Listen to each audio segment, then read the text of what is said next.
नमस्कार दोस्तों, peak PCS के इस वीडियो में आप लोगों का स्वागत है। उम्मीद करते हैं सभी लोग बढ़िया हैं।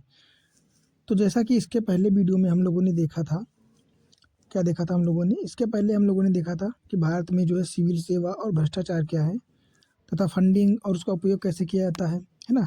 और बहुत सारी टर्मिनोलॉजी देखी थी, राइट टू इन्फॉर्मेशन देखा था, सेवा प्रदान करने की गुणवत्ता देखी थी। ये सारे कॉन्सेप्ट जो हैं हम लोगों ने इसके पहले वीडियो में देखा था। तो इस वीडियो में हम लोग देखेंगे जो कि टॉपिक नंबर 5 है ना? चूँकि ये टॉपिक हमने बीच में छोड़ दिया था, चौथा पढ़ा था और उसके बाद छठा फिर सातवां और अभी इसको पढ़ेंगे हम लोग, है ना? अगर बात करें तो इसमें हम लोग क्या देखेंगे? इसमें देखेंगे भारत तथा विश्व के नैतिक विचारकों तथा दार्शनिकों का योगदान, है ना? और क्या देखेंगे? महान नेताओं, सुधारकों, प्रशासकों और इनके जीवन तथा उनके उपदेशों का हमारे जीवन में महत्व क्या है या शिक्षा के क्षेत्र में क्या महत्व है, क्या योगदान है। तो ये सारी चीज़ें हम लोग देखेंगे बारी-बारी से। सबसे पहले हम लोग पढ़ेंगे सुकरात को, है ना? बहुत सारे लोग जानते भी होंगे, है ना? नाम से भी। अगर बात करें सुकरात, तो सुकरात के विचार क्या थे, उनकी विचारधारा क्या थी? तो क्या कहते हैं कि मनुष्य ही सभी वस्तुओं का मापदंड है। मतलब इनके कहने का मतलब है वह अपनी मर्जी से सत्य असत्य, सही गलत, नैतिक अनैतिक इत्यादि को परिभाषित कर सकता है। कहने का मतलब है जो भी है वो मनुष्य ही है। मनुष्य के लिए ही जो बाकी सारी चीज़ें हैं, प्रकृति या खाने की वस्तुएँ या कुछ भी चीज़ें हैं, वो सारी मनुष्य के लिए हैं। सबसे ज़्यादा प्राथमिकता मनुष्य की ही है ना? मनुष्य ही अपने हिसाब से चीज़ों को सही गलत और नैतिक अनैतिक, है ना? ये सारी चीज़ें जो है निर्णित कर सकता है, मान सकता है क्या उसके लिए क्या सही है, क्या गलत है। अब मान लेते हैं एक तो इधर हो गए, 2 लोग हो गए, ठीक है? मान लो एक लोग हो गए मांसाहारी, एक लोग शाकाहारी हो गए, ठीक है? तो जो लोग मांस खाते हैं, वो क्या कहेंगे? उनकी विचारधारा अलग होगी कि यार हाँ, मांस खाना ठीक है, कोई दिक्कत नहीं, कुछ गलत नहीं है। तो उनके हिसाब से सही चीज़ गलत दूसरा हो गया। और जो मांसाहारी नहीं है, सर्व शाकाहारी हैं, वो क्या कहेंगे? यार मांस खाना गलत बात है ना? जीवों की हत्या करना ठीक नहीं है। तो उनके हिसाब से उनका सही गलत अलग हो जाएगा, नैतिक अनैतिक दूसरा हो जाएगा। तो मनुष्य ही हर चीज़ का मापदंड है। वो अपने हिसाब से चीज़ों को सही गलत, सत्य असत्य, नैतिक अनैतिक मान लेता है। मान लेते हैं एक तो जैन धर्म है। जैन धर्म क्या कहता है? जैन धर्म में जो है कृषि करना भी अच्छा नहीं माना जाता है, क्योंकि उनका मानना है कि जब आप कृषि करोगे तो केंचुए, जीव जंतु ये लोग मरेंगे। तो जैन धर्म में हिंसा को बिल्कुल भी नहीं माना गया है ना? कि आप किसी भी जीव को मार ही नहीं सकते हो। तो उस हिसाब से अगर देखा जाए तो मान लो अगर कृषि नहीं करोगे तो क्या खाओगे फिर, है ना? तब तो सारी चीज़ें ऐसे ही बेकार ख़त्म हो जाएँगी। तो डिपेंड करता है मनुष्य के हिसाब से कि उसको क्या सही लग रहा है, उसको क्या नैतिक लग रहा है, क्या अनैतिक लग रहा है। तो बहुत सारे लोग जो हैं अलग-अलग सोचते हैं और अलग-अलग उनका जो है विचारधारा होता है। उसी प्रकार उसी के लिए जो है सुकरात ने ये शब्द प्रयोग किया है कि मनुष्य ही सभी वस्तुओं का मापदंड है। वो अपने हिसाब से चीज़ों को जो है मैनेज कर सकता है, अपने हिसाब से सही गलत कर सकता है, मान सकता है ना? और दूसरा क्या कहा है सुकरात ने? इन्होंने कहा है कि सद्गुण ही ज्ञान है व ज्ञान ही सद्गुण है। मतलब virtue is knowledge and knowledge is virtue. ये एक दूसरे के पूरक हैं, है ना? अगर आपके अंदर अच्छे गुण हैं, अच्छी विशेषताएँ हैं, आपके अंदर अच्छे आचरण हैं, तो आपके पास ज्ञान होगा, ज़ाहिर-सी बात है। और ज्ञान के बिना सद्गुण बेकार है ना? अगर आपके पास ज्ञान ही नहीं होगा, तो आपको ये कैसे पता चलेगा कि क्या चीज़ आपके लिए सही है, क्या चीज़ सही नहीं है, क्या अच्छा है, क्या बुरा है ना? उसी का निष्कर्ष यहाँ पे निकाला गया है कि ज्ञान के अभाव में सद्गुण व्यर्थ है और सद्गुण के बिना ज्ञान व्यर्थ है। तो ज्ञान और सद्गुण ये दोनों चीज़ों की आपको आवश्यकता है ना? दोनों ज़रूरी हैं। अगला क्या हो जाएगा कि ज्ञान वही हो सकता है जो सत्य के प्रति अपनी आत्मा की आंख से देखते हुए आत्मज्ञान करता है। Now your self. अब इसी बात को स्वामी विवेकानंद ने क्या कहा है कि अपदीपो भव, मतलब अपने आप को जानो, है ना? कि अपने आप को पहचानो कि आपके अंदर क्या कैपेबिलिटीज़ हैं, क्या अच्छाइयाँ हैं, क्या बुराइयाँ हैं। तो वही यहाँ पे कहा है सुकरात ने कि ज्ञान वही हो सकता है जो सत्य के प्रति अपनी आत्मा की आंख से देखते हुए आत्मज्ञान करे, मतलब अपने बारे में जानकारी प्राप्त कर सके, है ना? अगला क्या है कि बिना संघर्ष के जीवन जीने योग्य नहीं है। और इसका दूसरा रूप यहाँ पे लिखा है एक अपरिचित जीवन जीने योग्य नहीं है। ये दोनों सेम है, इन दोनों का अर्थ बिल्कुल एक ही है कि मतलब ऐसा जीवन किस काम का जिसमें कोई संघर्ष ही नहीं है, कोई दुख ही नहीं है ना? जीवन तो वही है कि जिसमें संघर्ष आए उनको दूर करो आप, तभी तो अपने अंदर कॉन्फिडेंस डेवलप होगा। अब मान लो आप राजा के घर में पैदा हुए, बिना किसी चीज़ के 5 रुपए माँगे, 50 रुपए मिल गए, है ना। कार मान लो आपने अल्टो मांगी, आपको ऑडी मिल गई, तो फिर संघर्ष है ही कहाँ पे। तो इसलिए कहते हैं बिना संघर्ष के जीवन जीने योग्य नहीं होता है ना। जो कि 2019 में यूपीएससी में जो है पूछा भी गया क्वेश्चन। तो अगला क्या है कि वह व्यक्ति साहसी है जो भागता नहीं है बल्कि अपने क्या है अपने मोर्चे पर खड़ा रहकर शत्रु का सामना करता है। तो ये साहस की बात करी है अरस्तु ने, है ना। और क्या है अगला, असत्य शब्द केवल स्वयं में बुराई नहीं है बल्कि वे आत्मा को बुराई से संक्रमित कर देते हैं। तो असत्य शब्द जो होते हैं ना, वो केवल अपने आप में ही बुरे नहीं होते हैं, वो पूरी आत्मा को ही संक्रमित करते हैं, बुरा कर देते हैं, बुरा सोचने पर मजबूर कर देते हैं, है ना। तो ये सारी चीज़ें हैं। तो इस प्रकार अरस्तु के जो सुकरात के क्या है, सुकरात के जो हैं ये विचारधाराएं हैं, उनका सोचना ये है ना, उनकी मीमांसा ये है। और यहाँ से जो पॉइंट दिए गए हैं एक एक सारे पॉइंट जो है आपको अच्छे से इनका डिटेल्ड देख लेना, है ना, पढ़ लेना, क्योंकि यहाँ से क्वेश्चन आ सकते हैं, है ना। जैसे कि ये आया 2019 में, तो उसी प्रकार हो सकता है अगले साल ये आ जाए या फिर ये आ जाए। तो इनका डिटेल्ड आप अपने हिसाब से देख लेना बढ़िया से, अपने मतलब ऐसा नहीं कि रटना है, आप अपने हिसाब से इसको लिखना तो ज़्यादा फायदेमंद रहेगा। अगला बात करेंगे प्लेटो की, है ना। तो प्लेटो की बात करें तो इन्होंने जो है 3 आंतरिक गुणों को मानव आत्मा माना है। कौन कौन से हैं 3 आंतरिक गुण? एक तो विवेक या बुद्धि हो जाएगी, साहस और इच्छा या लालसा। तो अगर बात करें विवेक या बुद्धि, तो विवेक या बुद्धि दार्शनिक राजा को माना है इन्होंने, क्योंकि दार्शनिक राजा तभी बनता है या आप ज्ञानी तभी बनोगे जब आपके पास बुद्धि बहुत सारी होगी, है ना, आपके पास जो है तर्क वितर्क की शक्ति होगी। और दूसरा साहस, साहस किसके पास होता है? साहस सैनिक वर्ग के पास होता है। और इच्छा या लालच या लालसा किसके पास होती है? तो उसके लिए व्यापारी वर्ग होता है ना। तो इन तीनों को 3 आंतरिक गुण माना है प्लेटो ने। सुकरात ने सद्गुण को ज्ञान बताया है ना, जो कि अभी हम लोगों ने देखा भी था। तो सुकरात ने सद्गुण को ज्ञान बताया है, इसके प्रकारों को नहीं।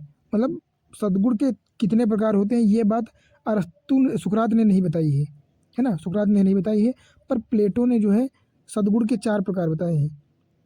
तो केवल सद्गुण की बात की है सुकरात ने, पर सद्गुण के प्रकार किसने बताए हैं? प्लेटो ने, वो भी 4 प्रकार। कौन कौन से? एक तो बुद्धिमत्ता हो जाएगा, साहस, संयम और न्याय। बुद्धिमत्ता, साहस, संयम और न्याय, ये सद्गुण के 4 जो हैं प्रकार हैं। कौन कौन से? विजडम, करेज, टेम्परेचर और जस्टिस, है ना। फिर बात करते हैं, सबसे बड़ी संपत्ति अल्प सामग्री के साथ जीवन जीना है। ये किसने कहा है? ये प्लेटो ने कहा है ना। तो ये भी आप डिटेल में पढ़ना एकदम बढ़िया से, क्योंकि ये भी हो सकता है किसी साल पूछा जा सकता है। तो इसी बात को महात्मा गांधी ने भी कहा है, पर दूसरे तरीके से कहा है ना। तो क्या कहा है प्लेटो ने कि सबसे बड़ी संपत्ति अल्प सामग्री के साथ जीवन जीना है। मतलब जितनी ही कम विकल्प होंगे आपके पास, उतना ही आप अच्छे से जियोगे, उसी को एक अच्छा जीवन कहते हैं, है ना। और साहस एक प्रकार का मोक्ष है, बिना किसी प्रकार से डरे जीवन जीना भी एक क्या है, एक मोक्ष के प्रकार है ना। अगला क्या है कि हम बच्चे को आसानी से माफ़ कर सकते हैं जो अंधेरे से डरता है। जीवन की वास्तविक विडंबना तो तब है जब मनुष्य प्रकाश से डरने लगते हैं। ये 2015 में जो है क्वेश्चन यूपीएससी में पूछा भी गया है ना। तो हम बच्चे को आसानी से मान लो अगर किसी व्यक्ति को किसी चीज़ की जानकारी ही नहीं है ना, या नैतिकता के बारे में पता ही नहीं है, तो उसको हम सिखा सकते हैं, या उससे अगर कहीं किसी प्रकार से गलती हो जाती है तो उसको हम माफ़ कर सकते हैं कहीं ना कहीं। पर उस व्यक्ति को हम क्या ही करें, उस व्यक्ति को जिसको पता भी है सारी चीज़ें, ठीक है, फिर भी वो नैतिक कर्तव्य करना नहीं चाहता, या उस चीज़ को करना ही नहीं चाह रहा है, तो उसके मन में आप ज़बरदस्ती थोड़ी बिठा सकते हो कोई चीज़, है ना। तो ये पूछा गया था यहाँ पे। अगला क्या है कि स्वयं को भ्रष्टाचार से बचाने व एक ईमानदार व सत्यनिष्ठ सिविल सेवक बनाने का मार्ग क्या है? तो इसके बहुत सारे उपाय हो सकते हैं। क्या हो सकता है? एक तो स्वयं की सत्यनिष्ठा बनाए रखना, बुद्धि। महात्मा बुद्ध ने क्या कहा है? महात्मा बुद्ध ने कहा है अपदीपो भव, है ना। ये स्वामी विवेकानंद ने नहीं कहा है, ये महात्मा बुद्ध ने कहा है, उसके लिए माफ़ कर देना मुझे। ये अपदीपो भव मतलब अपना दीपक स्वयं बनो, या अपने बारे में जानकारी अपने आप खुद बनाए रखो, है ना। तो आप अपने पद पर जो है जहाँ भी कहीं हो सत्यनिष्ठ बने रहो, ईमानदार रहो, है ना, कर्तव्यनिष्ठ बने रहो, तो इससे भ्रष्टाचार से आप वैसे भी दूर रहोगे। दूसरा क्या कर सकते हो आप? सुकरात के अनुसार जो है स्वयं को जानो संबंधी नैतिक विचार को ध्यान में रखकर जो है कर्तव्यों को सही से करना बिना किसी पक्षपात के। अगला हो जाएगा साहस। साहस से कैसे कि गलत कार्यों के खिलाफ जीरो टॉलरेंस की नीति को अपनाना, है ना। जैसे किसने? मंजूनाथ हो गई, सत्येंद्र नाथ दुबे, ये बहुत बढ़िया उदाहरण हो सकते हैं, इनको आप अपने आंसर राइटिंग में जरूर शामिल करना। है ना। अगला क्या हो सकता है, डिवाइड एंड रूल। ये क्या हो जाएगा कि भ्रष्टाचारी को साइड लाइन करना और ईमानदार को प्रोत्साहित करना। तो इसको सजा व दंड भी कह सकते हैं हम, सजा दंड या प्रोत्साहन, है ना। तो मतलब जो अच्छा कार्य कर रहा है, भ्रष्टाचार से दूर है या ईमानदार है, तो उसको प्रोत्साहन देना, तथा जिसने भ्रष्टाचारी की है या इस प्रकार की लाल फीताशाही में संलिप्त है, तो उसका क्या है, डिमोशन करना या फिर उसको दंड या सजा देना, है ना, इस प्रकार से।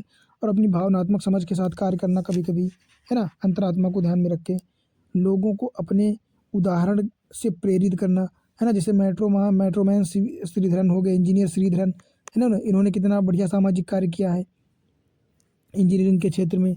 तो इसी प्रकार सभी लोगों के साथ मानवीय व्यवहार करना, नियमों व कानूनों का बिना उल्लंघन किए बेहतर तरीके से दक्षतापूर्ण पालन करना, नेतृत्वकर्ता बनो, जिम्मेदारियों को आगे बढ़कर ग्रहण करो, है ना, हर चीज़ में आगे रहना हमेशा, निर्णय लेने का साहस रखना, किसी भी गलत निर्णय को टाल सकना या गलत निर्णय से दूरी बनाए रखना, ये भी एक अच्छी कैपेबिलिटी है ना। तो इस प्रकार की चीज़ें आप कर सकते हो, है ना। सफ़र फॉर योर प्रिंसिपल्स, जैसे ईमानदारी ही सबसे बड़ी नीति है। ट्रांसफ़र के लिए हमेशा तैयार रहना, मतलब अगर आप हमेशा सही का साथ दोगे तो जाहिर सी बात आपका ट्रांसफ़र तो टाइम टू टाइम होता ही रहेगा, है ना। क्योंकि सही और ईमानदार ऑफिसर किसी को पसंद नहीं आता है ज़्यादा।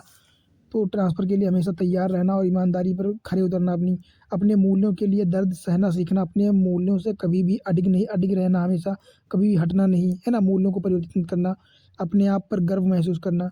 इस प्रकार जो है आप अच्छे कार्य करते रहना, अपने जीवन को संतुलित बनाए रखना, जैसे स्वयं पर विश्वास करना रखना, सादा जीवन, उच्च विचार पर ध्यान रखना, खुशियों को प्राथमिकता देना, रिश्तों में विश्वास व वफादारी को बनाए रखना तथा सत्यनिष्ठ व ईमानदार रहना, है ना। करुणा जैसे विचारों को वंचित वर्ग के प्रति अपने आप में बनाए रखना, ये सारे बढ़िया और अच्छे सिविल सेवक के गुण हो जाते हैं।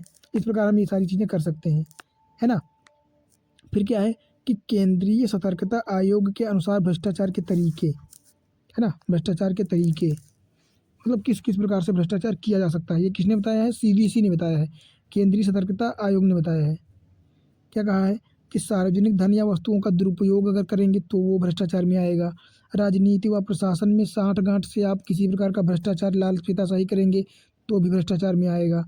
आय के सामर्थ्य से अधिक संपत्ति, मतलब आपके पास आपकी मतलब कैपेबिलिटी है, मान लो 25 लाख की, पर आपके पास अगर 70 लाख रुपए मिल गए तो क्या है, आप भ्रष्टाचार सहित कमाए होंगे, जाहिर सी बात है। तो ये भी हो सकता है। पद व शक्ति का दुरुपयोग करना, किसी के साथ पक्षपात या निर्णय देना, उपहार स्वीकार करना, नैतिक जो है गिरावट होना, लापरवाही, ठेकेदार या कंपनियों के हितों के साथ काम करना, तो ये सारी चीज़ें क्या हो जाएंगी, ये सारी चीज़ों को हम लोग भ्रष्टाचार में शामिल कर लेते हैं, है ना। इसके अलावा अन्य भी हैं, तो आप लोग अपने हिसाब से थोड़े से एक दो ऐड भी कर सकते हो, जो आपको याद आए, जो आपको पसंद, मतलब इसमें लगे कि हाँ ऐसा चीज़ हो सकता है, तो उसको ऐड भी कर सकते हो, है ना। बात करें लोक शिकायतों की, तो लोक शिकायतें कब कब की जा सकती हैं, जब आप कार्य के प्रति विलंब करें, भेदभाव करें, कुप्रशासन करें, अपर्याप्त निवारण तंत्र हो, भ्रष्टाचार, भाई भतीजावाद, नियमों व कर्तव्यों की उपेक्षा करना या अशिष्टता, इन सभी स्थितियों में लोक शिकायतें जो है करी जा सकती हैं किसी भी अधिकारी पर, है ना।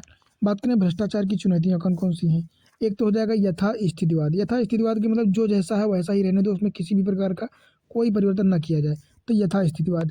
क्योंकि जो भ्रष्टाचार में लाभान्वित होते हैं, मतलब ऐसे अधिकारी या ऐसे लोग जो भ्रष्टाचार से लाभान्वित होते हैं, वे सुधार के प्रति नकारात्मक दृष्टिकोण रखते हैं। क्योंकि अगर सुधार आ जाएगा तो फिर उनकी भ्रष्टाचार कम हो जाएगा, उनको पैसा कम मिलेगा, लाभ कम मिलेगा, तो इसलिए वो जो है यथास्थितिवाद पर बढ़ावा देते हैं।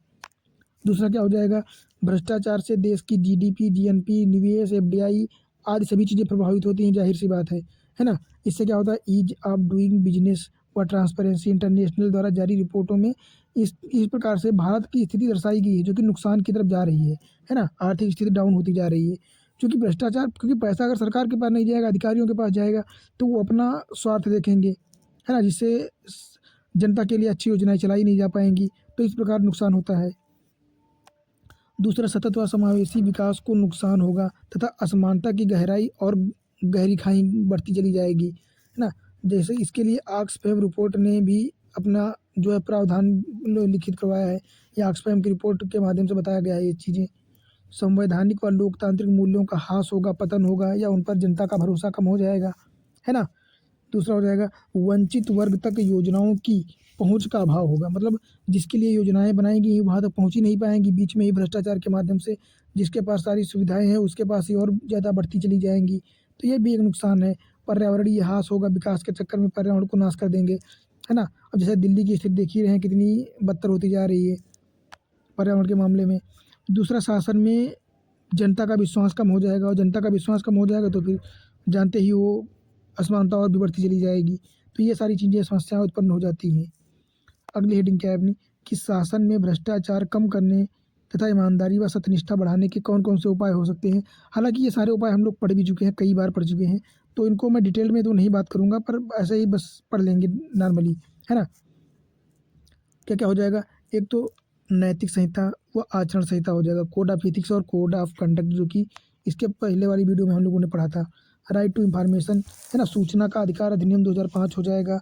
फिर शिकायत निवारण तंत्र को बेहतर होना चाहिए। मिशन कर्मयोगी जो सिविल सेवकों को स्किल्ड प्रोवाइड कराता है ना? संस्थाएँ जैसे सीबीआई हो गया, लोकपाल एवं लोकायुक्त हो गया, है ना? कंट्रोलर एंड ऑडिटर जनरल हो गया, ये भी अपना बढ़िया भूमिका निभाते हैं। मीडिया हो गया, सूचना प्रौद्योगिकी व तकनीकी क्षेत्र आजकल तो बहुत ज़्यादा अवेयरनेस हो चुका है ना? ई गवर्नेंस हो गया, न्यायिक नियंत्रण हो गया, सोशल ऑडिट हो गया, सोशल मीडिया हो गया, सिटीजन चार्टर हो गया, व्हिसल ब्लोअर हो गया, है ना? भ्रष्टाचार संबंधी कानूनों में की बात करें अगर, तो भ्रष्टाचार संशोधन अधिनियम 2018 हो गया, भारतीय दंड संहिता 1860, धन शोधन निवारण अधिनियम जो है 2002, तो इनके माध्यम से भी भ्रष्टाचार को ख़त्म किया जा सकता है। तो ये इतने सारे उपाय हैं, इनके माध्यम से भ्रष्टाचार को जो है कम किया जा सकता है, सत्यनिष्ठा को बढ़ावा दिया जा सकता है। बात करें भ्रष्टाचार को कम करने के हाल में किए गए प्रयास, तो हाल की बात करें तो नागरिक अनुकूल पारदर्शी सुविधाएं स्टार्ट करना, जैसे डीबीटी, है ना, डायरेक्ट बेनिफिट ट्रांसफ़र करना, डायरेक्ट लक्षित समूह के बैंक अकाउंट में पैसे भेजना, सार्वजनिक खरीद में ई निविदा को बढ़ावा देना, ई गवर्नेंस पर बहुत ज़्यादा ध्यान देना, लोकपाल एवं लोकायुक्त अधिनियम 2013, प्रौद्योगिकी को बढ़ावा, मिशन कर्मयोगी, इसी प्रकार के अन्य उदाहरण भी आप इसमें शामिल कर सकते हो, है ना? जो आपको लगे कि हाँ इनको शामिल कर लेना चाहिए, उस प्रकार से।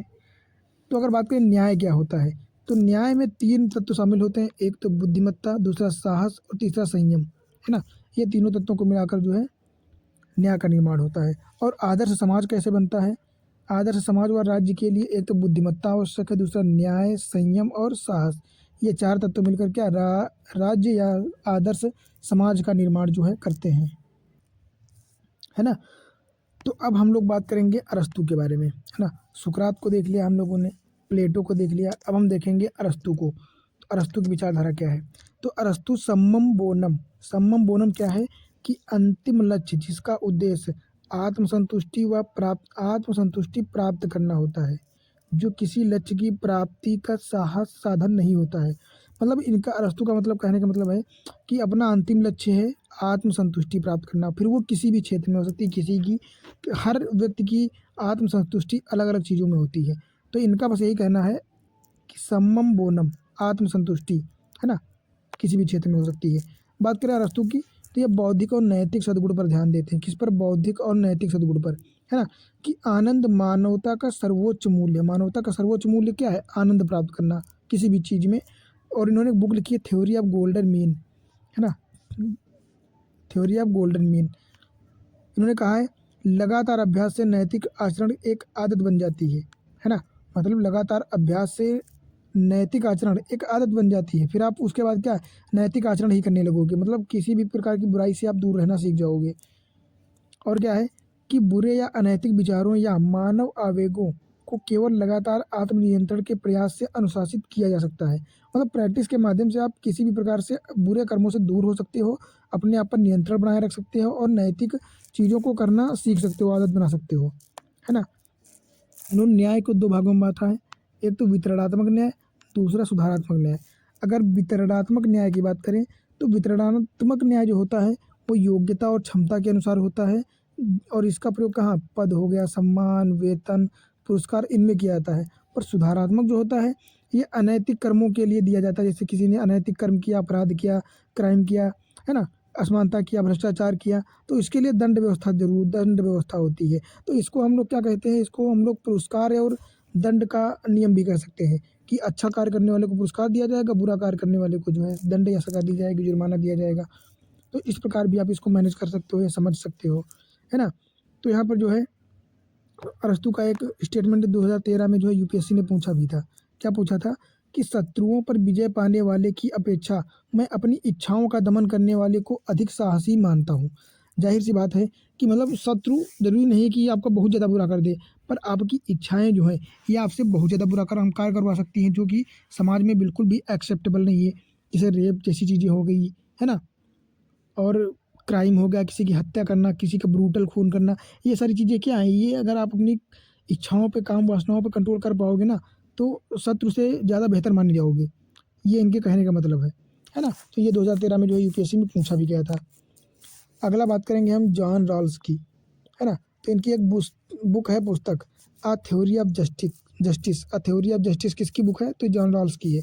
इसमें इन्होंने क्या कहा है कि नैतिक दर्शन व लोक प्रशासन पर विचार और प्रशासकीय नीति शास्त्र, इनके बारे में जो है इन्होंने इसमें बात की है। लोक सेवकों हेतु निर्देश दिए हैं a theory of justice book में। बात करें तो जॉन रॉल्स सामान्य नैतिकता पर चर्चा नहीं करते, अपितु नैतिकता के एक विशिष्ट रूप अर्थात न्याय का विश्लेषण करते हैं। अर्थात उन सिद्धांतों के बारे में तर्क जो न्याय संगत है उसके बारे में बात करते हैं, और समाज का आदर्श बन सकते हैं उनके बारे में बात करते हैं, है ना। तो बात करें सामाजिक न्याय के मूलभूत दो सिद्धांत इन्होंने बताए हैं। एक तो समान स्वतंत्रता का, दूसरा समान वितरण या वितरणात्मक न्याय। तो अगर बात करें समान स्वतंत्रता, तो प्रत्येक व्यक्ति के लिए समान स्वतंत्रता का अधिकार होना चाहिए। इनका कहने का मतलब ये है कि विशेषाधिकार किसी के पास नहीं होना चाहिए। फिर कोई भी व्यक्ति हो, अगर एक राज्य है तो उस राज्य, मान लो ये भारत है, तो यहाँ पे किसी भी व्यक्ति के पास विशेषाधिकार नहीं होने चाहिए। हर आदमी, फिर वो अधिकारी हो या फिर नॉर्मल व्यक्ति हो, सभी के पास समान अधिकार होनी चाहिए। तो ये कहते हैं समान स्वतंत्रता। दूसरा समान वितरण या वितरणात्मक न्याय में क्या कहा है इन्होंने कि वंचित वर्ग को अधिकतम लाभ या अवसर की समानता। मतलब जो व्यक्ति गरीब है या वंचित है उसके ऊपर ज़्यादा प्राथमिकता दी जानी चाहिए, उसको ज़्यादा ध्यान देना चाहिए अपेक्षाकृत जो ठीक ठाक है उनकी अपेक्षा, है ना। और ये भारतीय संविधान के मूल अधिकारों में जो है शामिल भी किया गया है। फिर 14 से 18 हो या 19 से 23, कुछ भी, मतलब पूरे मूल अधिकारों में इनको ही शामिल किया गया है। और कुछ मात्रा में इनको हम लोग डीपीएसपी में भी देख सकते हैं, है ना। तो इस प्रकार इसको भारतीय संविधान में भी शामिल किया गया है। अगला इनका एक टर्मिनोलॉजी है कि सामाजिक न्याय के 5 सिद्धांत दिए हुए हैं इन्होंने। कौन कौन से? एक तो समान स्वतंत्रता पर बल देना, समान वितरण करना, और सामाजिक जो है भेद मूलक सिद्धांत, राज्य द्वारा हस्तक्षेप और अवसर की समानता। इन इतने चीज़ों को ध्यान रखना जरूरी है ना। अगले क्या हो जाएंगे अपने? अगले हो जाएंगे कांट। यहाँ पे एक चीज़ ध्यान रखना कि मैं डिटेल्ड में किसी भी दर्शन शास्त्र या किसी भी दर्शन शास्त्री या फिलोसफर को नहीं बताऊंगा, या इतना टाइम नहीं हो पाएगा, फिर ज़्यादा लेक्चर लंबे हो जाएंगे तो आप लोग भी, वैसे भी कोई देखता ज़्यादा है नहीं, है ना, कोई पढ़ना ही नहीं चाह रहा है यहाँ से। तो बाकी यहाँ से मैं सिर्फ शॉर्ट में आपको बता रहा हूँ, एक रोड मैप तैयार करके मैं दे रहा हूँ आप लोगों को आप इस हिसाब से आप मैनेज कर सकते हो। हाँ, पर इस चीज़ की ज़रूर गारंटी है कि एक भी क्वेश्चन यहाँ के बाहर तो नहीं जाएगा। इस पूरी जो है नोट्स या पूरे लेक्चर देखने के बाद इतनी गारंटी तो मेरी हो जाएगी, कहीं क्वेश्चन नहीं फंसेगा। और जो है केस स्टडी भी सारी सॉल्व हो जाएंगी, वो मैं भी इसके बाद कराऊंगा अगले लेक्चर्स में। बाकी अभी देख ही सकते हैं किस प्रकार से हम बता रहे हैं यहाँ पे, है ना। तो कांट की बात करते हैं। तो कांट क्या है? प्रयोगात्मक नीतिशास्त्र को जो है जोर देते हैं इस पर। क्या कहते हैं कि कांट ने बुद्धिवाद व जीवन के अनुभवों को शामिल करते हुए प्रयोगात्मक नीतिशास्त्र का आधार प्रस्तुत किया है। कौन सा? प्रयोगात्मक नीतिशास्त्र। उन्होंने कहा है कि कर्तव्य की अवधारणा पर आधारित नैतिक सिद्धांत ही कार्यशास्त्रीय नीतिशास्त्र कहलाता है ना। और कांट की इच्छा क्या है? कांट की भौतिक और नैतिक इच्छा, दो इच्छाएं हैं, एक तो भौतिक इच्छा, दूसरी नैतिक इच्छा। तो भौतिक इच्छा में क्या कहा है इन्होंने?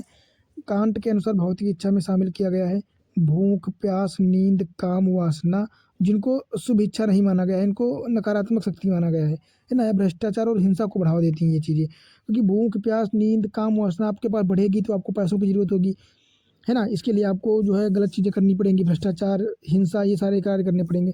दूसरा है नैतिक इच्छा, जो कि एक बहुत ही सही है और ये पॉजिटिव है ना। तो मनुष्य की कर्तव्य भावना से जन्म लेती है ये।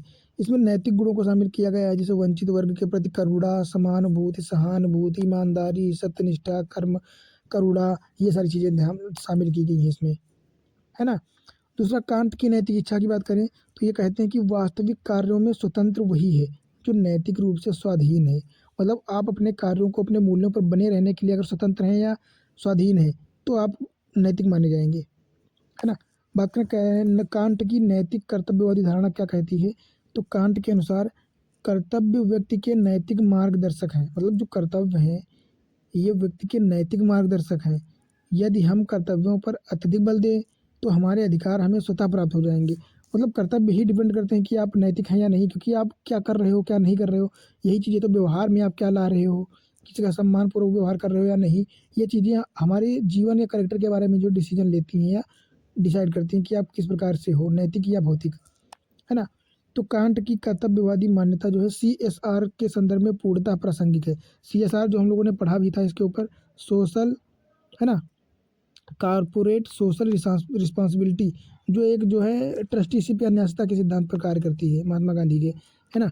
कि मतलब ज़्यादा से ज़्यादा जितनी कमाई हो उसका जितना आपको चाहिए उतना लेके बाकी चीज़ों को दान करना या गरीब लोगों में बांटना या वंचित वर्ग तक पहुंचाना, उनकी आवश्यकताओं की पूर्ति करना, ये चीज़ें होती हैं। और नैतिक कार्य ही कर्तव्य, मूल कर्तव्य है। मूल कर्तव्य क्या है, नैतिक कार्य करना, किसी के साथ अच्छा करना, ये सारी चीज़ें। बात करें अपना जीवन इस प्रकार जियो जैसे कि तुम्हारा प्रत्येक कार्य एक सार्वभौमिक कानून बन जाए, है ना। मतलब ऐसे जीना, ऐसी गतिविधियां करना, ऐसे निर्णय देना या ऐसे कार्य करना जो जो लोग जिसको लोग रोल मॉडल माने, लोग उस पर चलना चाहें, उसको कानून की नज़र से देखा जाए। तो ये सारी चीज़ें बहुत ही इंपॉर्टेंट चीज़ें बोला है इन्होंने, है ना, कांट ने। इनके बाद हम वो पढ़ेंगे फिलोसफर जो हैं जेरमी बेंथम व J.S. मिल, उपयोगितावाद। इन्होंने उपयोगितावाद पर बल दिया है किसने, जेरमी बेंथम और J.S. मिल ने। ये लोग क्या कहते हैं देख लेते हैं हम लोग। अधिकतम लोगों का अधिकतम सुख, इन्होंने बहुत बढ़िया बात कही है कि हमको कार्य ऐसे करने चाहिए, ऐसी चीज़ों पर ध्यान देना चाहिए जिसमें अधिकतम लोगों का अधिकतम सुख शामिल हो सके, है ना, अधिकतम लोगों का कल्याण किया जा सके, ऐसे कर्तव्य करने चाहिए। तो उपयोगितावाद आनंद को मानवीय क्रियाकलापों हेतु मार्गदर्शक मानते हैं। क्या है उपयोगितावाद, क्या कहते हैं कि ये आनंद को मानवीय क्रियाकलापों के लिए मार्गदर्शक मानते हैं कि किस चीज़ में किसको कितना आनंद की प्राप्ति होगी। मतलब भौतिक वाला आनंद नहीं, नैतिक वाला आनंद। मतलब इसको अयास या अयासी वाला बोलते हैं वो नहीं, एक नैतिक आनंद होता है जो दूसरों को सहायता करके, दूसरों के साथ करुणा वाले एक्टिविटीज़ करके जो है प्राप्त होता है ना, उस आनंद की बात की गई है। बात करें व्यक्तियों, संस्थानों तथा सरकारों को आनंद को अधिकतम व पीड़ा को न्यूनतम करने की कोशिश करनी चाहिए, है ना, जाहिर सी बात है, ये तो राज्य का या संस्थानों का कर्तव्य ही होता है। तो अच्छा या शुभ जीवन वही है जिसका लक्ष्य अधिकतम लोगों की अधिकतम भलाई करना होना चाहिए। बात करें उपयोगितावाद क्या कहता है कि नैतिक कर्म वही है जिससे अधिक से अधिक लोगों को सुख मिले व कम से कम लोगों को दुख मिले, अधिक से अधिक लोगों को बेहतर जीवन प्राप्त हो सके, है ना। इस प्रकार की ये सारे जो हैं स्टेटमेंट आपको बढ़िया से पढ़ने होंगे और इन पर थोड़ी सी अपनी कमांड बनानी होगी, है ना, मेंस के लिए। अगला बात करें कि J.S. मिल सुखों में शारीरिक सुख की बजाय बौद्धिक सुख को अधिक महत्व देते हैं। उन्हें संतुष्ट, इन्होंने एक बहुत बढ़िया स्टेटमेंट दिया है, देख सकते हैं यहाँ पे, कि उन्हें संतुष्ट सुअर की अपेक्षा असंतुष्ट मानव पसंद है। इसी प्रकार एक संतुष्ट मानव बनने की अपेक्षा असंतुष्ट सुकरात बनना पसंद है ना। तो ये स्टेटमेंट बहुत ही बढ़िया है, लिखा है इन्होंने, और इसको आप लोग बढ़िया से पढ़ लेना अच्छे से, है ना। तो इस प्रकार जो है ये पश्चिमी दर्शन तो कंप्लीट हो गए हैं, इसमें इतने लोगों को हमने पढ़ा है। अब हम लोग पढ़ेंगे भारतीय दर्शन शास्त्रियों को, है ना। इसमें हम लोग किसको किसको देखेंगे, तो सबसे पहले महात्मा गांधी जी को देखेंगे, फिर स्वामी विवेकानंद को देखेंगे, चाणक्य को देखेंगे, है ना, APJ अब्दुल कलाम को देखेंगे, टैगोर जी को देखेंगे। इतने लोगों को हम लोग जो है इसमें इतने लोगों के बेहतर चीज़ों को या विचारधाराओं को हम लोग मैनेज करेंगे। हालांकि ज़्यादा अभी डिटेल में तो नहीं देखेंगे, बस 60 वे देखेंगे, है ना। तो इसमें सबसे पहले हम बात करेंगे महात्मा गांधी जी की, है ना। इनके बारे में तो कोई ऐसा होगा भी नहीं जिसको पता ना हो, सब लोग जानते ही होंगे, है ना। और यहाँ से देख भी सकते हैं कितने क्वेश्चन महात्मा गांधी से, लगभग हर दूसरे साल महात्मा गांधी से तो एक क्वेश्चन पूछा ही जाता है ना। तो महात्मा गांधी क्या कहते हैं कि महात्मा गांधी का सबसे बढ़िया स्टेटमेंट है कि जो परिवर्तन आप विश्व में देखना चाहते हैं वह पहले स्वयं में देखो। अब इसकी एक मैं कहानी बताता हूँ आपको कि एक महिला थी, ठीक है, जो महात्मा गांधी के पास आती है अपने बच्चे को लेकर और कहती है महात्मा गांधी जी से कि गांधी जी मेरा बेटा है, ये मिठाई बहुत खाता है और ये मिठाई नहीं छोड़ पाता है, तो आप कह दीजिए तो शायद ये मिठाई खाना छोड़ दे। तो महात्मा गांधी जी उस महिला से कहते हैं कि आप हमसे 1 महीने के बाद अपने बच्चे को फिर से दिखाने आना, तब मैं बताता हूँ। तो इस 1 महीने का टाइम महात्मा गांधी ने इसलिए माँगा था ताकि ये इस स्टेटमेंट को वो सही कर सकें। और उन्होंने, चूँकि महात्मा गांधी भी बहुत ज़्यादा मिठाई खाते थे, तो पहले उन्होंने क्या किया कि उस 1 महीने में उन्होंने एक बार भी उन्होंने ट्राई किया कि वो मिठाई खाना छोड़ सकते हैं या नहीं। तो उन्होंने पहले मिठाई खाना छोड़ा, ठीक है? बिल्कुल छोड़ दिया, मिठाई खाना बंद कर दिया। फिर जब महिला दोबारा आती है 1 महीने के बाद, तब महात्मा गांधी उस बच्चे से कुछ ज़्यादा कुछ नहीं कहते, बस यही कहते हैं, "बेटा मिठाई मत खाओ, मिठाई खाना छोड़ दो, ये अच्छी नहीं होती।" मतलब जो भी बताया हो कि, और फिर बच्चा वो जो है मिठाई खाना छोड़ भी देता है। तो वो महिला महात्मा गांधी से थोड़ा गुस्से में या अट्रैक्टिव तरीके मतलब अग्रेसिव तरीके से कहती है कि जब यही बोलना था तो पहले ही बोल देते। तब महात्मा गांधी जी कहते हैं कि इस बीच में मैंने ये देखा कि मैं अपने आप में ये परिवर्तन ला भी सकता हूँ, या सिर्फ मैं बच्चे पे थोप दूँ, शायद वो ना कर पाए। जब मैं ही नहीं कर पाऊँगा जिस काम को, तो बच्चा कैसे कर पाएगा? तो मैंने इसलिए ये देखा कि मैं खुद मिठाई खाना छोड़ सकता हूँ, तो बच्चा भी छोड़ सकता है। और फिर मैंने ये कार्य करने को किसी को बोला, है ना? तो महात्मा गांधी कहते हैं कि अगर आप दूसरे से उम्मीद कर रहे हो कि वो तुमसे सच बोले, तो तुम भी तो उससे सच बोलो भाई, है ना? नहीं तो आप क्यों उससे उम्मीद कर रहे हो कि वो सच बोले तुमसे? जब आप उसके लिए लॉयल नहीं हो, तो आपसे वो क्यों लॉयल हो सकता है? तो ये महात्मा गांधी का सबसे बड़ा स्टेटमेंट है, बढ़िया है ना? और बेहतर बढ़िया है। तो क्या कहते हैं कि जो परिवर्तन आप विश्व में देखना चाहते हैं, वो आप पहले स्वयं में देखें। उम्मीद करता हूँ कि ये अब उदाहरण के माध्यम से आप बहुत अच्छे से समझ गए होंगे, है ना? दूसरा क्या है कि मेरा धर्म सत्य व अहिंसा पर आधारित है। मैं सत्य मेरा भगवान है और अहिंसा उसे पाने का साधन, है ना? तो महात्मा गांधी ने ये भी स्टेटमेंट बहुत बढ़िया दिया है। तो ये सारे स्टेटमेंट आप जो है गूगल करके या कैसे भी किताबों से बड़ी बढ़िया से पढ़ लेना थोड़ा अच्छे से, है ना? ताकि आपको इनके बारे में बेहतर नॉलेज हो सके। और क्या बोला है महात्मा गांधी ने? पवित्र साध्य के लिए साधन भी पवित्र होने चाहिए। ये भी बड़ा स्टेटमेंट है। इन्होंने ऐसा कहा है कि आप अगर किसी परिणाम तक पहुँचते हैं, और आपका परिणाम तभी सा पवित्र माना जाएगा जब यहाँ तक पहुँचने के लिए आप जो कार्य किए हो, एक्टिविटी की है, जो प्रयास किए हैं, ये भी सकारात्मक और नैतिक होने चाहिए, गलत नहीं होने चाहिए किसी प्रकार से, है ना? मान लो आप अमीर तो बन गए, पैसे तो बहुत कमा लिए, पर उस पैसे को नैतिक तभी माना जाएगा जब आपने ईमानदारी, सत्यनिष्ठा और बिना किसी प्रकार की हिंसा किए अच्छे तरीके से कमाया हो, सकारात्मक रूप से कमाया हो, ना, है ना? किसी भी प्रकार का क्राइम, चोरी, डकैती ऐसे कारणों से भी पैसा कमाया जा सकता है, पर वो नैतिक नहीं होगा। तो इनके कहने का मतलब है कि आप अगर नकल नकल करके पास हो रहे हो, अच्छे नंबर टॉपर बन रहे हो, तो बेकार है, क्या मतलब उसका?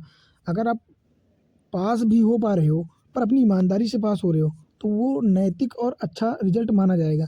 तो यही कहा है कि हमको क्या है, हमारा साध्य जो है, साधन साध्य दोनों पवित्र होने चाहिए। तो पवित्र साध्य के लिए साधन भी पवित्र होना चाहिए। मतलब साध्य अगर आपका पवित्र तभी माना जाएगा जब आपने उसके उस साध्य तक पहुँचने के लिए साधन पवित्र उपयोग किए होंगे तब, है ना?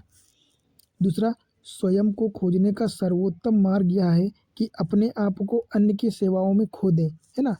एनी बेसेंट की तरह। और किसकी तरह से? ऐसे ही लोग, मतलब सेवा करो, दूसरों की सेवा करो, अपने स्वार्थी ना बनो, दूसरों की सेवा करो, परोपकार करो, ऐसे कर्तव्य करो, तभी आप अपने आप को जान पाओगे, या आप अपने आप को नैतिक और अच्छा बना पाओगे, है ना? दूसरा है, व्यक्ति और कुछ भी नहीं, केवल अपने विचारों का उत्पाद है, वह जो सोचता है वही बन जाता है ना? तो ये स्टेटमेंट तो आप लोगों ने बहुत ज़्यादा सुना होगा कि आप जो सोचोगे वही बन पाओगे या वही बन जाओगे। दूसरा है कि पृथ्वी पर, ये बहुत बढ़िया स्टेटमेंट है, पर्यावरण से संबंधित भी है ना? कि पृथ्वी पर हर एक की आवश्यकता की पूर्ति हेतु संसाधन उपलब्ध हैं, पर किसी भी की लालच के लिए नहीं। मतलब आपके अंदर अगर लालच आ जाएगा, तो फिर आप कितने भी पेड़ हैं सारे काट दोगे, तब भी आपका पैसे की कमी तो हमेशा ही रहती, कितना भी कमा लो, है ना? देख ही सकते हैं। तो यहाँ पे देख सकते हैं 2020 में ये स्टेटमेंट पूछा गया महात्मा गांधी का, 2019, 2013। तो मतलब अच्छे खासे क्वेश्चन जो है महात्मा गांधी से पूछे ही जाते हैं। तो महात्मा गांधी की एक एक डिटेल्ड आपको पढ़नी पड़ेगी, है ना? तो महात्मा गांधी के 7 पापों की संकल्पना, ये भी यूपीएससी में क्वेश्चन पूछा गया था, यूपीएससी में यहाँ से, कि महात्मा गांधी के 7 पाप क्या हैं, है ना? तो देख सकते हैं कौन कौन से हैं। एक तो नैतिकता बिना व्यापार, बिना परिश्रम धन, बिना विवेक के सुख, भावना रहित विज्ञान, चरित्र बिन ज्ञान, सिद्धांत बिन राजनीति और त्याग के बिना धर्म। ये सब बेकार है ना? कहने का मतलब ये है कि आपके अंदर अगर नैतिकता नहीं है, या ईमानदारी नहीं है, सत्यनिष्ठता नहीं है, तो आप व्यापार करके पैसा तो कमा लोगे, पर वो पैसा बेकार है। ऐसे पैसे का क्या मतलब जब आप किसी से भ्रष्टाचार या लाल फीताशाही से कमाओ, है ना, आपके अंदर नैतिकता नाम की चीज़ ही नहीं है, तो ऐसा पैसा बेकार है। दूसरा क्या है कि बिना परिश्रम के धन, मतलब ऐसा धन भी बेकार है जिसमें आपने कोई मेहनत ही नहीं की हो, गलत तरीके से हासिल कर ली हो, वो भी बेकार है। विवेक के बिना सुख, मतलब ऐसा सुख किस काम का जिसमें आपके पास बुद्धि का प्रयोग करना ही नहीं है, आपके पास तर्क नाम की कोई चीज़ ही नहीं है ना? सुख तो तभी आएगा, सेटिस्फेक्शन तो तभी आएगा, आनंद तो तभी आएगा जब आप दूसरों की मदद कर सको, है ना? तर्क के माध्यम से कार्य करो, विवेक हो आपके अंदर। दूसरा क्या है कि मानवता रहित विज्ञान, मतलब ऐसा विज्ञान या ऐसी टेक्नोलॉजी या ऐसे उपकरण किस काम के हैं जिनमें मानवता ही नहीं है ना? तो ये भी बहुत ज़रूरी है कि उनके अंदर नैतिकता, मानवता होनी चाहिए। और चरित्र के बिना ज्ञान, मतलब आप बहुत बड़े ज्ञानी हो, बहुत सारी जानकारी है आपके पास, पर आपके अंदर तमीज़ नहीं है बात करने की, लोगों से अकड़ू के टाइप में बात करते हो या लोगों के बारे में गलत राय रखते हो, गलत एटीट्यूड रखते हो, तो ऐसा चरित्र ही नहीं है। मतलब ज्ञानी तो हो, आपको जानकारी हर चीज़ की है, पर आपके पास अच्छा चरित्र नहीं है, तो बेकार है फिर। और सिद्धांत बिना राजनीति, मतलब आप जिस प्रकार की राजनीति कर रहे हो उसके लिए सिद्धांत होने चाहिए। जैसे महात्मा गांधी का क्या है सिद्धांत? सत्य, अहिंसा, ये सब क्या है? ये महात्मा गांधी के सिद्धांत हैं, महात्मा गांधी के हथियार हैं, है ना? उसी बिना त्याग बिना धर्म, मतलब धर्म, अब अगर आप घर नहीं त्यागोगे, परिवार, पैसा या मोह, इन चीज़ों को त्याग नहीं पाओगे तो धर्म के प्रति आप क्या ही कर पाओगे? कुछ नहीं कर पाओगे।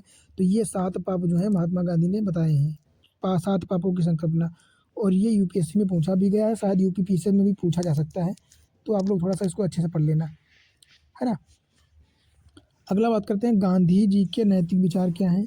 इनके नैतिक विचार हैं लैंगिक समानता पर विचार करना, लैंगिक समानता को बढ़ावा देना, सामाजिक न्याय, वसुधैव कुटुंबकम, पर्यावरणीय नैतिकता, अहिंसा, स्वच्छता, सत्य, वंचित वर्ग के प्रति संवेदनशील दृष्टिकोण, है ना? ये टर्मिनोलॉजी आप लोग बढ़िया से पढ़ लेना, इनके बारे में थोड़ी थोड़ी जानकारी ले लेना। हालांकि यहाँ पे ये सारी चीज़ें सबको पता ही होंगी, और इन चीज़ों का जिक्र हम लोगों ने कितनी बार ऊपर किया होगा तो सब लोग जानते हैं, है ना? तो यहाँ पे मैं बस 60 में पढ़ा के निकल रहा हूँ, ठीक है? आगे अब बात करेंगे हम लोग स्वामी विवेकानंद के बारे में। क्या है स्वामी विवेकानंद, है ना? अगर बात करें स्वामी विवेकानंद, तो इन्होंने कहा है कि किसी की भर्त्सना या निंदा नहीं कीजिए। अगर आप मदद का हाथ आगे बढ़ा सकते हैं तो ऐसा कीजिए, यदि नहीं तो आप हाथ जोड़िए, अपने बंधुओं का आशीर्वाद दीजिए और उन्हें अपने मार्ग पर जाने दीजिए। कहने का मतलब ये है कि आप किसी की निंदा या आप किसी की बेइज्जती मत करो, किसी दूसरे के सामने किसी दूसरे की आलोचना मत करो। अगर आप कुछ कर ही सकते हो तो अच्छा करो, है ना? किसी की मदद करो, और अगर आप किसी की मदद नहीं कर पा रहे हो तो कोई बुरी बात नहीं है, ठीक है, मत करो, पर किसी की निंदा मत करो, है ना? और उनसे, अपने भाई बंधुओं से हाथ जोड़ो, आशीर्वाद दो उनका, और अपने मार्ग पर उनको जाने दो, जो वो कर रहे हैं उनको करने दो, अगर उनकी मदद नहीं कर पा रहे हो तो, है ना? या फिर उनकी मदद करो, या फिर मदद नहीं कर पा रहे हो तो उनकी निंदा किए बिना वो जो कर रहे हैं उनको चुपचाप अपने अच्छे मार्ग पे चलने दो, करने दो, ये कहा है इन्होंने। दूसरा क्या है कि लोगों की आध्यात्मिक चेतना जगाने व अपनी सांस्कृतिक परंपरा पर गर्व का भाव पैदा करना, है ना? अगला क्या हो जाएगा? मानवता की सेवा करना, विशेषकर वंचित वर्ग जो कि इनका सर्वांगीण विकास पर ध्यान देना, है ना? इस चीज़ पर ध्यान देना। दूसरा, शिक्षा का प्रसार व स्त्रियों की दशा में सुधार करने का कार्य भी करना चाहिए हमको। नैतिकता किसी डर, भय, अपमान आदि से नहीं, बल्कि अंतरात्मा से होनी चाहिए। वह नैतिक युवा यह वास्तविक प्रकृति की होनी चाहिए। कहने का मतलब ये नहीं कि आप पे किसी प्रकार का दबाव डाला जाए तब आप नैतिक कार्य करो, किसी के प्रति करुणा का भाव रखो, ऐसा नहीं है। मतलब ये अपने अंदर की बात, अंतरात्मा की आवाज़ आनी चाहिए कि हाँ भाई, मुझे ये नैतिक कार्य करना चाहिए, तब फिर वो आपको करना चाहिए, नहीं तो बेकार है फिर करना, है ना? बात करें पूर्व व पश्चिम के मध्य सेतु के रूप में, क्या कहा इन्होंने कि भारतीय अध्यात्म दर्शन जीवन शैली को पश्चिम तक पहुंचाया, तथा पश्चिम के विज्ञान, प्रौद्योगिकी व तार्किक जीवन शैली को भारतीयों में ग्रहणशील बनाया। ये पश्चिम और पूर्व के मध्य सेतु के रूप में विवेकानंद का स्टेटमेंट कार्य करता है ना?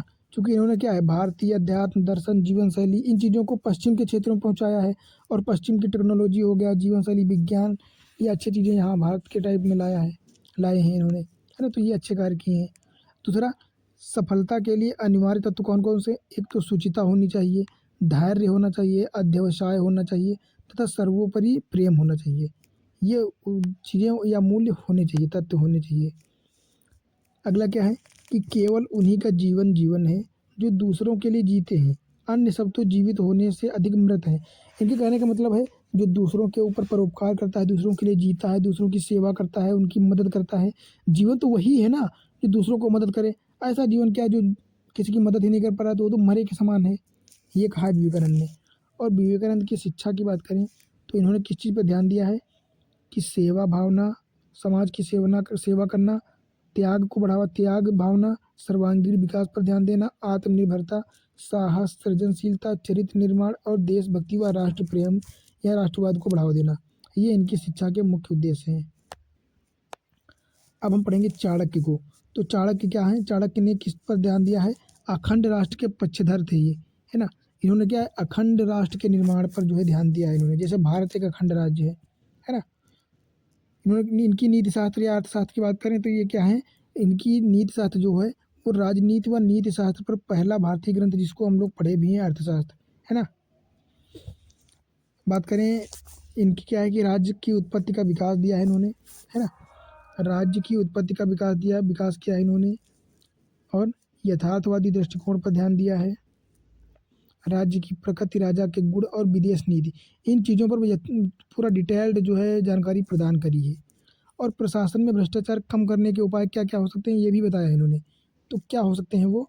एक तो ऑडिटिंग व निगरानी व्यवस्था होनी चाहिए, कठोर दंड की व्यवस्था होनी चाहिए, प्रशासनिक अधिवासियों या अधिकारियों के गठजोड़ को कम से कम किया जाए या उनको इस चीज़ से दूर बनाए रखना, सार्वजनिक हितों को बढ़ावा देना।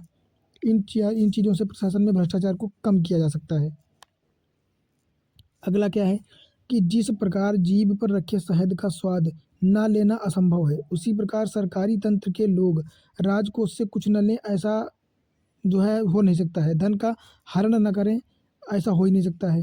तो उनके कहने का मतलब है कि आपने कोई मीठा अपने ज़ुबान पे रखा तो ऐसा तो नहीं हो सकता कि उसका स्वाद आपको पता ना चले।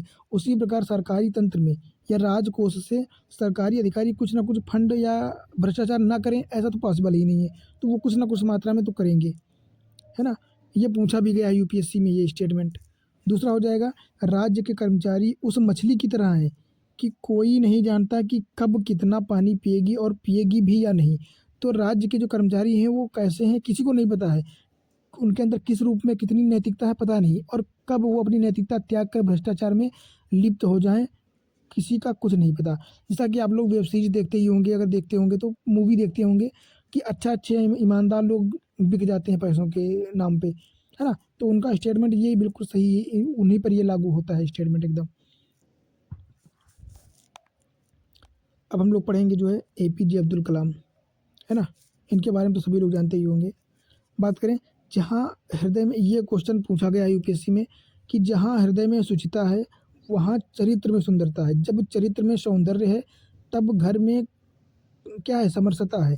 और जब घर में समरसता है तब राष्ट्र में सुव्यवस्था है। और जब राष्ट्र में सुव्यवस्था है तब विश्व में शांति है ना।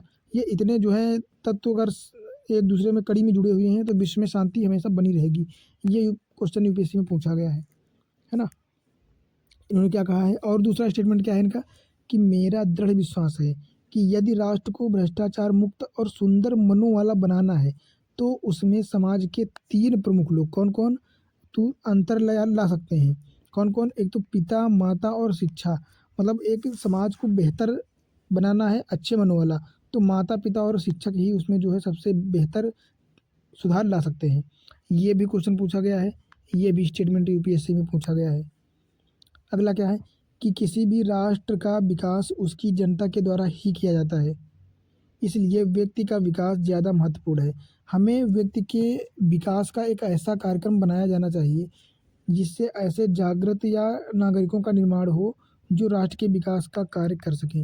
ये किसने कहा है? एपीजे अब्दुल कलाम ने। अन्य क्या देखेंगे इनके बारे में हम कि एपीजे अब्दुल कलाम के नैतिक विचार क्या हैं। इन्होंने क्या है, त्याग व बलिदान की भावना पर बल दिया है। युवाओं व बच्चों के मार्गदर्शक के रूप में तकनीकी की जनसाधारण तक पहुंच होना चाहिए। राष्ट्रभक्ति व राष्ट्र विकास की भावना, कर्मशीलता पर विश्वास, आधुनिक व वैज्ञानिक सोच, विपरीत परिस्थिति में भी निरंतर कार्य करते रहना तथा प्रेरणास्पद विचारक के रूप में कार्य करना। ये सारी चीज़ें क्या हैं, ये शिक्षाएं और विचारधाराएं हैं किसकी? एपीजे अब्दुल कलाम की। तो इनमें एक एक पर आप अच्छे से डिमांड पर पकड़ बना लेना आराम से, है ना, ताकि किसी प्रकार का क्वेश्चन आए तो घुमा के आप उसका आंसर दे सकें। अगला बात करेंगे हम लोग रविंद्रनाथ टैगोर, और बस इसके बाद जो है अपना लेक्चर ख़त्म हो जाएगा, और एथिक्स भी, है ना। तो रविंद्रनाथ टैगोर की बात करें तो इन्होंने क्या है कि उच्च शिक्षा वह है जो धर्म सिर्फ, है ना, धर्म नहीं हमें, मतलब उच्च शिक्षा वो है जो हमें सिर्फ जानकारी ही नहीं देती है, बल्कि हमारे जीवन के समस्त जो है अस्तित्व के साथ सद्भाव लाती है, उसमें सह अस्तित्व लाती है, कोरिलेशन लाती है ना, बेहतर तरीके से आगे बढ़ने की जानकारी प्रदान करती है, वो होती है शिक्षा। एक मानव एक मानव से मनुष्य बनाती है, और मनुष्य से एक सामाजिक मनुष्य की ओर तब्दीली प्रदान करती है, शिक्षा वो होती है। दूसरा इनका क्या स्टेटमेंट है कि हम महानता के करीब तब होते हैं जब विनम्रता के करीब होते हैं, मतलब जितना ही करीब हम जितना ही विनम्र होते जाएंगे उतना ही महानता को बढ़ावा देते जाएंगे अपने अंदर। अगला हो जाएगा, प्रेम अधिकार का दावा नहीं करता अपितु स्वतंत्रता देता है ना। तो प्रेम आप जिससे करते हैं उस पर आप अपना अधिकार नहीं जमाएंगे, दावा नहीं करेंगे, उसको स्वतंत्रता देंगे कि आप कुछ भी करना चाहो आराम से नैतिक कार्य कर सकते हो, करो, है ना, और अच्छी चीज़ें उनको जानकारी देंगे, ये होता है प्रेम। दूसरा क्या होता है कि मिट्टी के बंधन से मुक्ति पेड़ के लिए आज़ादी नहीं होती है। इनका कहने का मतलब ये है कि मिट्टी के बंधन मतलब पेड़ तभी तक खड़े हैं, तभी तक जो है अपने अस्तित्व में बनाए रखे हैं जब तक मिट्टी से जुड़े हैं, मिट्टी उनको अपने आप में बांधे है। अगर पेड़ों को मिट्टी ने आज़ाद कर दिया तो वो आज़ाद नहीं होंगे, वो ख़त्म हो जाएंगे। उसी प्रकार कहा है कि माता पिता या गुरु से हमेशा आपको कुछ ना कुछ सीखना है और उनसे जुड़े रहना है, उनसे स्वतंत्रता नहीं बनाना है। अगर उनसे स्वतंत्रता बनाओगे तो स्वतंत्रता नहीं होगी, आज़ादी आज़ादी नहीं होगी, वो आपका भ्रष्ट जीवन होगा, बेकार जीवन होगा, है ना। अगला क्या है, उन्होंने महात्मा गांधी ने भी क्या कहा है कि हम जो सोचते हैं वो बन जाते हैं, वही बन जाते हैं। ये किसका स्टेटमेंट है, महात्मा गांधी का। अगर इसके दो उदाहरण देख सकते हैं कि एक तो व्यक्ति सकारात्मक था, जो सकारात्मक सोचता था, जैसे आत्मविश्वास उसके अंदर था, बेहतर इंसान था, नैतिकता जैसे गुण थे उसके अंदर, सत्यनिष्ठता और आत्मविश्वास, आत्मसम्मान, ये सारे अच्छे गुण थे उसके अंदर। तो ऐसे व्यक्ति कौन से होंगे, जैसे दीपा मलिक हो गए, अरुणिमा सिन्हा हो गई, ये लोग हो गए। पर एक ऐसा व्यक्ति, नकारात्मक सोच वाला व्यक्ति जो होता है, उसके अंदर भी अच्छे गुण तो होंगे, साथ में बुरे गुण भी होंगे, जैसे घृणा, अपमान, असुरक्षा, गुस्सा व डर, आत्मविश्वास। तो ऐसे व्यक्ति अच्छा कार्य नहीं करेंगे, बुरे बन जाएंगे। कैसे, मतलब अच्छी कैपेबिलिटी या अच्छा इंसान बनने की गुण होने के बावजूद वो बुरे बन जाते हैं। जैसे ओसामा बिन लादेन, वो तो बेचारा बीटेक किए हुए एक बढ़िया इंसान था, पर घृणा और अपमान के चक्कर में देखो कहाँ से कहाँ पहुँच गया, है ना। तो डिपेंड करता है आपकी सोच पे कि आप किस माहौल में, किस वातावरण में रह रहे हो। तो इस प्रकार जो है अपनी एथिक्स का सारा कंप्लीट सिलेबस हो गया है ना। सातों टॉपिक हम लोगों ने देख लिए हैं। अब बचा है आठवां टॉपिक, ये है केस स्टडी, है ना। और इसमें हम लोग देखेंगे, इस केस स्टडी देखेंगे आराम से, और उसका मॉडल आंसर देखेंगे, सारी चीज़ें हम लोग देखेंगे। पर अभी के लिए जो है ये अपना सिलेबस ख़त्म हो चुका है पूरा, इसमें सारी चीज़ें हम लोगों ने मैनेज कर ली है। और उम्मीद करते हैं आप लोगों से कि ये पूरी सीरीज़ आप लोगों को काफ़ी पसंद आएगी। बस आप लोगों से एक रिक्वेस्ट है अच्छी खासी कि प्लीज़ प्लेलिस्ट को शेयर कीजिए, जितना हो सके शेयर कीजिए अपने दोस्तों के साथ, है ना, ताकि लोग इसको देखें और उनको भी कुछ बहुत जानकारी हो, और है ना। और लाइक कर दीजिए तथा चैनल को सब्सक्राइब कर लीजिए, ताकि इसके बाद जो सीरीज़ मैं चलाने वाला हूँ वो भी आप लोगों को टाइम टू टाइम मिलती रहे, है ना। और अपनी ये सीरीज भी चलती रहेगी, क्योंकि इसमें हम लोग एक तो आंसर राइटिंग भी कराएंगे और केस स्टडी भी डिस्कस करेंगे, है ना। तो बाकी मिलते हैं अगली वीडियो में। बाकी जो मैंने आप लोगों से बोला उसको ध्यान में रखना थोड़ा सा, और इसको शार्ट नोट्स बनाना चाहे तो बना लेना आराम से। बस बाकी मिलते हैं अगली वीडियो में, और अच्छे से पढ़ते रहिए, अपनी तैयारी को थोड़ा सा बूस्ट करते रहिए, है ना। और आप लोगों को अगर कमेंट में बता सकते हैं कि किस सब्जेक्ट में आपको दिक्कत होती है मेंस के, है ना, फिर इंटरनल सिक्योरिटी हो या डिजास्टर मैनेजमेंट हो या जो भी हो, मैं उस पर जो है आप लोगों को वीडियोस प्रोवाइड कराऊंगा, आपको जो है जानकारी दूंगा, है ना। आप लोग कमेंट कीजिए, आपके कमेंटों का मुझे इंतज़ार रहेगा, कमेंट्स का, है ना। फिर मैं आपके फीडबैक के हिसाब से काम करूँगा, है ना।